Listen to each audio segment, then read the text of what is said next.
नमस्कार, स्वागत है आप सबों का एक बार फिर से जीवन दर्शन में। मैं प्रकाश लाल आप सबों का हार्दिक अभिनंदन करता हूं। बीपीएससी की 17वीं 70th प्रिलिमिनरी एग्जामिनेशन यानी प्रारंभिक परीक्षा हो चुकी है 13 दिसंबर को, और उसके प्रश्न लेकर मैं आप सबों के समक्ष आया हूं। आशा है कि आपकी परीक्षा अच्छी गई होगी। जो भी परीक्षार्थी इस परीक्षा को दे चुके हैं, अभी तक आंसर शीट तो आपको किसी न किसी माध्यम से मिल ही गई होगी। हम यहाँ विश्लेषण करेंगे, समालोचना करेंगे जो भी प्रश्न आए थे 17वीं BPSC Bihar public service commission की परीक्षा में। और मैं ये भी प्रयास करूँगा कि इस समालोचना में मैं आपको बेहतर तरीके से कुछ उत्तर का, जितने भी प्रश्नों के उत्तर हैं उनका एक अलग डायमेंशन, एक अलग परिप्रेक्ष्य भी दिखा सकूं। प्रारंभ करते हैं ज़्यादा समय न लेते हुए। पहला प्रश्न था, which of the following is a major cause of air pollution? निम्नलिखित में से कौन सा वायु प्रदूषण का मुख्य कारण है? Deforestation, excessive use of pesticides, disposal of plastics, burning of fossil fuels. वनों की कटाई, कीटनाशकों का उपयोग, प्लास्टिक का निपटान और जीवाश्म ईंधन का जलना, burning of fossil fuels. So petroleum की वजह से जितनी भी गाड़ियां हैं और जितने भी फॉसिल फ्यूल जल रहे हैं, चाहे वो पेट्रोल हो, डीजल हो, केरोसिन हो या फिर कोई अन्य पेट्रोलियम पदार्थ, उसके वजह से जो भी गैसेस उत्पन्न होती हैं वो ज़्यादातर कारण है एयर पोल्यूशन का। तो आंसर इसका डी होना चाहिए। जल्दी से आगे बढ़ते हैं। The Sikh pilgrimage site Takht Shri Harmandir ji Patna Sahib, which is considered as the second holiest Takht, is located at। The answer is Patna. Patna Sahib, जो लोग भी बिहार से हैं उन्हें पता ही होगा कि हरमिंदर साहिब जो है वो पटना साहिब स्टेशन के पास, पटना से ही आगे उपस्थित है। पटना सिटी के नाम से भी जाना जाता है ये जगह। सेंट्रल पटना से थोड़ी दूर है और बहुत ही शानदार गुरुद्वारा है। आप जाकर विज़िट भी कर सकते हैं। मैं आपको इसकी तस्वीर दिखा देता हूँ। तो जैसा कि आप स्क्रीन पर देख सकते हैं, ये एक छोटी सी तस्वीर तख्त श्री पटना साहिब की, जो कि पटना में लोकेटेड है। अगर आप पटना जाएंगे, जैसे कि आप मैप में भी देख सकते हैं, गंगा जी के बिल्कुल नज़दीक ये स्थित है। पटना साहिब के नाम से जाना जाता है और आर्किटेक्चरल स्टाइल जो इसका है सिख आर्किटेक्चर है। और 18वीं सदी में ये समाप्त हुआ बनकर, और 1839 में इसका रिनोवेशन भी हुआ। और अगर इतिहास की बात की जाए तो सिखों के 9वें गुरु परमादरणीय गुरु गोविंद सिंह जी महाराज के द्वारा जो है ये समर्पित है, आप कह सकते हैं। उनका जन्म गुरु गोविंद सिंह जी का भी पटना साहिब में हुआ था, और करीब 1666 ईस्वी के आसपास। और इन्होंने आनंदपुर साहिब में भी अपना प्रारंभिक जीवन बिताया। और कंस्ट्रक्शन की बात की जाए तो महाराजा रंजीत सिंह जी ने 19वीं शताब्दी में गुरु गोविंद सिंह जी के जन्म स्थान को इज्जत से नवाजते हुए इसकी संरचना की। तो अगले प्रश्न की ओर बढ़ते हैं। विच of the following is the first artificially prepared element? THTITETC। निम्नलिखित में से प्रथम कृत्रिम तैयार किया गया तत्व कौन सा है? पीरियोडिक टेबल तो पढ़ा ही होगा आप सबों ने। और आर्टिफिशियली कौन सा बनाया गया है? आंसर TC है। थोड़ा सा विस्तार से जानने का कोशिश करेंगे हम। तो चलिए, आर्टिफिशियल माफ़ कीजिएगा जी, मैं कह रहा था कि आर्टिफिशियली बना हुआ जो हमारा तत्व है, आंसर था TC, दैट इज़ टेक्नीटियम। तो थोड़ा टेक्नीटियम के बारे में जान भी लीजिए कि आवर्त सारणी में 43वां नंबर है इसका, टेक्नीटियम का। और ये बहुत ही लाइट होता है। It is the lightest element whose isotopes are all radioactive. तो technetium and promethium are the only radioactive elements whose neighbors in the sense of atomic number are both stable. देख सकते हैं आप screen पर कुछ इस प्रकार से दिखता है टेक्नीटियम। ये जो टेक्नीटियम शब्द है ग्रीक भाषा का शब्द है जिसका अर्थ आर्टिफिशियल ही होता है। और इस 43वें एलिमेंट की का प्रेडिक्शन तो मेंडलीफ ने किया ही था। मेंडलीफ के बारे में आपने पढ़ा होगा, आदरणीय दिमित्री मेंडलीफ जी। सो मेंडलीफ ने अपनी आवर्त सारणी में, अपनी पीरियोडिक टेबल में पहले ही जगह छोड़ी हुई थी। और 1936 और 1937 के दौर में ये विभिन्न एक्सपेरिमेंट्स के द्वारा इसे खोजा गया। अगर बात की जाए इसके थोड़े से हिस्ट्री पे मैं जाता हूँ तो सन 1860 से 71 के बीच मेंडलीफ ने जो आवर्त सारणी बनाई थी उसमें इन्होंने इसके बारे में, इसके लिए एक जगह तो ज़रूर छोड़ी थी जो कि 42 और 44 के बीच की जगह थी। 42वें पर मॉलिबेडिनियम और 44वें पर रुथनियम था। और मेंडलीफ ने प्रिडिक्शन भी किया था कि ये जगह भरेगी। 1828 के दौर से आप देख सकते हैं कि बहुत से रिसर्च हुए जिसमें कि प्रयास रहा इस नंबर 43 को भरने का, जो पूरी तरह से सक्सेसफुल नहीं हो पाया। मैं एक सेपरेट वीडियो ज़रूर बनाऊंगा जिसमें कि इसके बारे में अच्छे से विवेचना की जा सके। और बहुत स्पष्ट शब्दों में अगर मैं इसके इतिहास की चर्चा करूं तो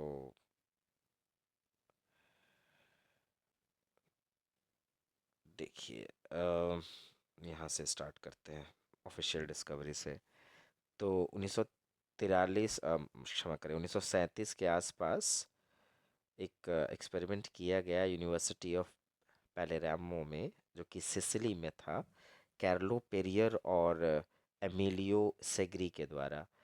1936 के आसपास यूनाइटेड स्टेट्स में कोलंबिया यूनिवर्सिटी में, जो कि न्यूयॉर्क में है, वहाँ पर एक लेबोरेटरी है, लॉरेंस बार्कले नेशनल लेबोरेटरी।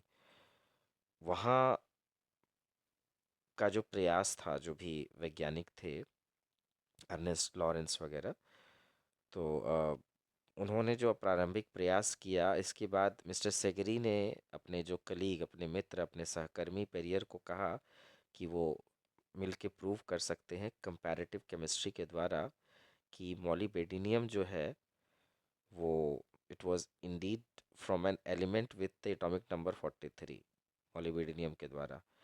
और 1937 में उन्होंने बेसिकली जो दो आइसोटोप लिए, वो दो आइसोटोप थे टेक्नीटियम 95M एंड टेक्नीटियम 97। ये दोनों आइसोटोप की सहायता से इन्होंने जो 43वां एलिमेंट था उसको पूरी तरह से निकाला। देखिए, एलिमेंट्स जो होते हैं उसके आइसोटोप, आइसोबार, समस्थानिक, समभारिक इत्यादि भी आप जानते हैं एक जैसे दिखते हैं, पर एलिमेंट का दर्जा नहीं उन्हें दिया जाता है। तो करीब 1947 के दौर में फाइनली इसे एक नाम दिया गया जिसका नाम था टेक्नेटोस या टेक्नीटियम। तो ये ग्रीक भाषा के वर्ड टेक्नेटोस से लिया गया है। टेक्नेटोस का जो अर्थ होता है वो होता है आर्टिफिशियल। चूंकि ये since it was the first element to be artificially produced, इसीलिए इसे टेक्नीटियम कहा जाता है। अब अगर आप आवर्त सारणी में जाएं सिंथेटिक एलिमेंट्स की, तो अब तक करीब 24 केमिकल एलिमेंट्स खोजे गए हैं। अगर आप ये स्क्रीन देख सकते हैं हरे रंग की, जो भी एलिमेंट है जैसे कि टीसी हो गया, PO, AT, RN, FR, RA, PM, AC, PA, NP, PU, these are rare radioactive natural elements often produced artificially। इसकी एक बहुत लंबी चौड़ी लिस्ट है। थोड़ी सी किंवदंती हो सकती है या फिर एक डिस्प्यूट हो सकता है इस प्रश्न पर। अगर आप ध्यान से देखेंगे तो देखिए 1944 के दौर में, अच्छा ये अल्फ़ाबेटिकल ऑर्डर में 1944 1944 36 के दौर में था ये। ठीक है। खैर, बहुत ज़्यादा अंदर ना जाते हुए हम इसी आंसर के साथ फिलहाल रहते हैं। तो जल्दी से आगे बढ़ते हैं अगले प्रश्न की ओर। टेक्नीटियम को हम मान लेते हैं, टीसी को फर्स्ट आर्टिफिशियल एलिमेंट। अगले प्रश्न की ओर जाते हैं। अगला प्रश्न ज्योग्राफी से है कि the Andes x tends along which of the following. Andes पर्वतमाला जो है वो कहाँ तक फैला हुआ है? तो दक्षिण अमेरिका के पश्चिमी घाट तक फैला हुआ है ये। एंडीज पर्वतमाला west coast of South America में फैला हुआ है। जैसा कि आप स्क्रीन पे देख सकते हैं कि एंडीज पर्वत श्रृंखला दुनिया की सबसे लंबी पर्वत श्रृंखला है, जो कि दक्षिण अमेरिका के पश्चिमी तट पर स्थित है। करीब 7,000 किलोमीटर तक चलती है और 200 किलोमीटर की औसत चौड़ाई भी रखती है। एंडीज दक्षिण अमेरिका के 7 देश Colombia, Argentina, Chile, Bolivia, Peru, Ecuador और वेनेजुएला से होकर गुजरती है।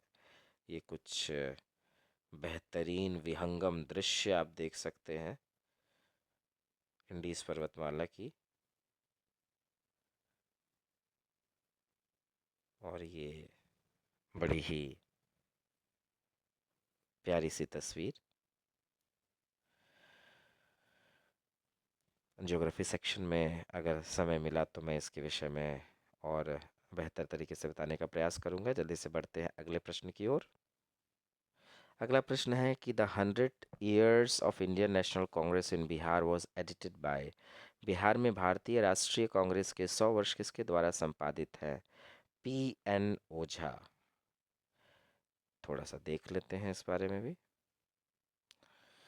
ये बड़ी मशक्क़त के बाद किताब की ये तस्वीर मिली है, देख सकते हैं आप। History of the Indian National Congress in Bihar, 100 सालों का इतिहास। General editor professor P.N. Ojha, who was the director of K.P. Jaiswal research institute Patna. 1985 के दशक में पब्लिश हुई थी ये, और करीब 700-800 रुपये की किताब है। बहुत खलिश प्रश्न मैं कहूँगा ये। अगले प्रश्न की ओर चलते हैं। आज के दौर में क्या सोच समझ के ये क्वेश्चन पूछा गया, मगर ये तो क्वेश्चन पूछने वाले ही जानेंगे। बड़ा मुश्किल है इस तरह के प्रश्नों का जवाब देना। खैर, एक बहुत टफ क्वेश्चन मैं मानूंगा। अगले प्रश्न की ओर उड़ते हैं। अगले प्रश्न है हमारा, motorcycle is related to battery in the same way as life is related to sun. देखिए, motorcycle is related to battery in the same way as a life is related to sun. Motorcycle में battery का ये उपयोग है कि बिना battery के motorcycle का चल पाना बहुत मुश्किल है। जैसे कि जीवन के लिए सूरज और सूरज की किरणें आवश्यक है, जीवन उसके बिना नहीं चल पाएगा। लाइफ इसी तरह से कुछ मोटरसाइकिल से ये रिलेशन आप बना सकते हैं। अगले प्रश्न की ओर बढ़ते हैं। करंट अफेयर से ये क्वेश्चन, शेख अहमद अब्दुल्ला अल अहमद अल सबा को किस देश का नया प्रधानमंत्री नियुक्त किया गया है? उत्तर है कुवैत का। एक और बहुत ही मुश्किल प्रश्न जनरल नॉलेज से, स्क्रीन पर आप देख सकते हैं। अहमद अल अब्दुल्लाह अल सुबह, 1952 का जन्म है और कुवैत के इकोनॉमिस्ट हैं, पॉलिटिशियन हैं और senior member of the ruling family भी हैं। और जहाँ तक इनके ताजपोशी की बात है तो सुबह was made the head of the Crown Prince's Court in 2021। 2021 में ये ताजपोशी हुई और इनका नामांकन किया, इन्हें मनोनीत किया गया प्राइम मिनिस्टर डेजिग्नेट, प्रधानमंत्री के पद पर 15 अप्रैल 2024 को, और मोहम्मद सबा अल सलीम अल सबा को सक्सीड किया इन्होंने। और 15 मई को इन्होंने कुवैत के अमीर यानी कि प्राइम मिनिस्टर का ओहदा ग्रहण किया, ऑफिस रिज्यूम किया इन्होंने 15 मई से। तो मैं एक बार फिर से कहूँगा कि ये बड़ा ही कलिष्ट प्रश्न था, कठिन प्रश्न था। एक आसान सा प्रश्न अगर आप देखें जो कि बहुत बार पूछा जा चुका है, नंबर 9 पर, When did the new province Bihar came into force during British rule? अंग्रेज़ों के शासन के दौरान नया प्रांत बिहार कब अस्तित्व में आया? 1912 में, तो पता ही होगा आपको, मार्च 1912। और ये प्रश्न कई बार बीपीएससी में पूछा जा चुका है, प्रीवियस ईयर भी। तो 8वां प्रश्न आप देखें, consider the type of lands according to Amarkosh. Amarkosh के अनुसार भूमि के प्रकारों पर विचार करें। तो आप कोशिश कीजिएगा कि इसका आंसर मुझे एक्सप्लेन करके बताएं कमेंट में। और करीब करीब 15-16 मिनट का वीडियो ऑलरेडी हो चुका है। अगले अगले भाग में मैं प्रयास करूंगा कि जल्दी जल्दी आपको आंसर्स बता दूं 150 प्रश्नों का। और समालोचना के लिए हम फिर से प्रयास करेंगे कि एक एक प्रश्न का प्रश्न की समालोचना, विवेचना की जाए आने वाले वीडियो में। फिलहाल के लिए इतना ही। मैं जल्दी से वीडियो समाप्त करूंगा। बीपीएससी की जो भी तैयारी आप कर रहे हैं, अगर आपने इसकी परीक्षा अच्छे से दी है तो मेंस की तैयारी करें। और जो भी छात्र कुछ दिनों पहले हुए घटना, पटना में हुए घटनाक्रम से अगर घायल हैं, विचलित हैं, चिंतित हैं, तो उन सबों के प्रति हमारी संवेदनाएं हैं। मैं आप सबों से भी अनुरोध करूंगा कि आप इसके रिजल्ट के आने की जगह आप मेंस की तैयारी करें। अगर सच में आपको बीपीएससी की परीक्षा निकालनी है तो मेंस की तैयारी करनी बहुत ज़रूरी है।